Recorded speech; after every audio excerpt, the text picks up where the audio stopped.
It takes me to a post of yours that I read that you put out recently, and it was a picture of an old person in, I think it was actually a UK supermarket. It was one of the pictures that went viral, and they had nothing left to purchase.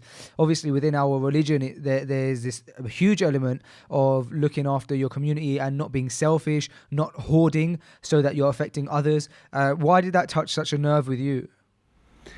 You know, subhanAllah, man, like when I first began, this nursing journey, one of the first areas that I actually did my clinical rotation was in a nursing home. And if you talk to any nurse or nursing student, nobody likes the nursing homes, man. They stink. They smell like urine. It's filled with old people, right? And us being the arrogant nature of man, the forgetful nature of man, we think we're never going to be that. I'm never going to be old. Like, this is never going to go away. My intellect is never going to, weaken. I'm going to stay sharp. My beauty's never going to fade. I won't be that. But subhanAllah, it's a full circle. And when I went to these nursing homes, and, in our cultures and in our religion, we're told to serve our parents. We're told to care for them. We're told that they have rights upon us right after Allah subhanahu wa ta'ala. Like their darajat, their rank is so high. So when I went to these nursing homes, and you learn about these stories of people, man, who have families, but they haven't been visited in months, man. Some of them haven't been visited in years. Some of them, it was like a delivery package that they dropped off their loved one, and my hands are clean, I'm gone, I'm out the door. And you really learn, man, how Allah subhanahu wa ta'ala, when He explains to you how He created you from nothing, and you'll return back to nothing.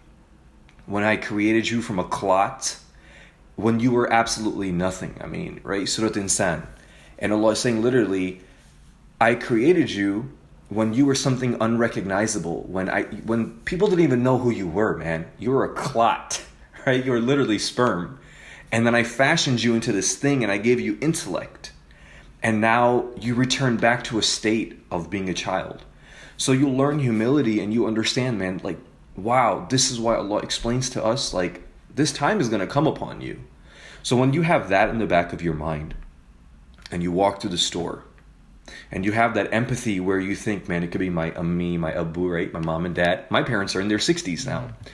If you have grandparents that are still alive, and imagine, man, and you see them standing there because they need something, and everyone who's surviving because they're fit, right? The survival of the fittest nonsense that we have going around. And you're like, wow, what is supposed to happen to the elderly?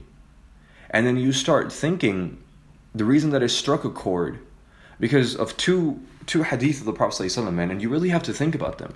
The Prophet ﷺ said 3 times, he said, he is not a believer. He is not a believer, he is not a believer. Who? The one whose neighbor is not safe from him. You didn't have to harm your neighbor by attacking him. Man, you took the food out of his mouth.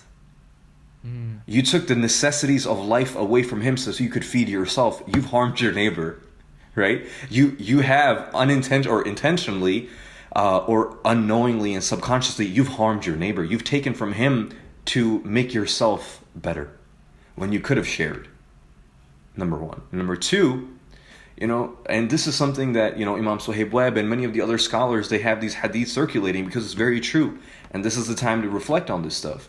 Doesn't matter if you're a healthcare provider or an average person, we're all Muslims, right? We all have this responsibility of faith. Prophet ﷺ said, he's not from amongst us. He's not from the Muslims, man, who doesn't show tenderness to the young, right? Who doesn't respect the elders, and he doesn't show mercy and tenderness to the young. I mean, you can't be like this old fart who hates the world because young people are stupid, right? And you overstep their rights. And you can't be somebody who's in a position of health and youth and intellect and privilege and then oppress and take upon the rights of those that are your elders. And it doesn't matter if you don't know them, right? Respecting your elders isn't necessarily your auntie and abu that's older than you. It's literally our people, man. It's our society, the people in our communities that are in need. So that hadith is talking about you and me, like right now, this very moment. So if you are not cognizant of that and you're not aware of that, you've entirely missed the boat. You missed the point. So Man, that's why it really hit, because as a nurse, the reason I write what I write on my platform, my goal is to bring nursing, which is so intertwined in Islam. Only if people realize, I mean, medicine all in itself is so intertwined, but it's nursing is so intertwined in faith. You can draw so many lessons from it and the mercy of Allah subhanahu wa ta'ala.